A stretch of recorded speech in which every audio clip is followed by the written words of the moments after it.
কিছু হইলে ছেলেদেরকেই দোষ দেন। ছেলেরা তো এমনি আকর্ষিত হবেই। আমি একজন ছেলে হিসেবে বলতেছি এটা না তো বিষয়টা। একটা ছেলের ফিতরত এটা, যে তার কাছে সবচেয়ে সুন্দর মনে হবে একটা মেয়েকে। এটা একটা ছেলের ফিতরত, স্বভাব ধর্ম। এটা চুম্বকের মতো আকর্ষণ করবে। আর এর উপর যখন আপনি এটাকে ফ্রি অ্যাক্সেস করে দিবেন, লাইসেন্স করে দিবেন, বেপর্দায় বের হবে, গায়ের জামা কাপড়ও ঠিক নাই, হ্যাঁ, তারপর কথাবার্তা মিষ্টি মিষ্টি প্রলোভিত টানতেছে, সিডিউস করতেছে, তখন তো একটা ছেলে মানে মিসগাইডেড হইতেই পারে, স্বাভাবিক। ছেলেরও দোষ আছে, কিন্তু অবশ্যই এখানে মেয়েরও দোষ আছে।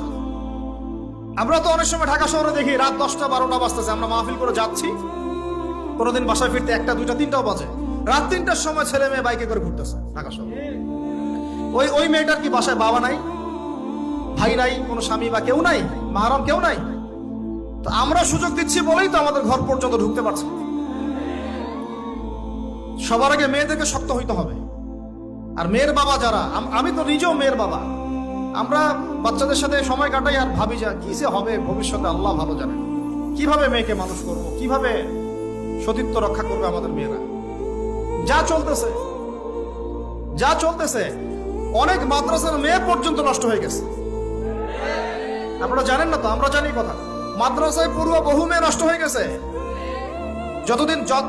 যতদিন পর্যন্ত এদের হাতে মোবাইল ফোন ছিল না, ইজ্জত ঠিক ছিল।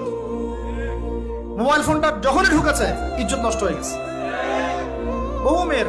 আমি এরকম জানি, বলতে চাচ্ছি না।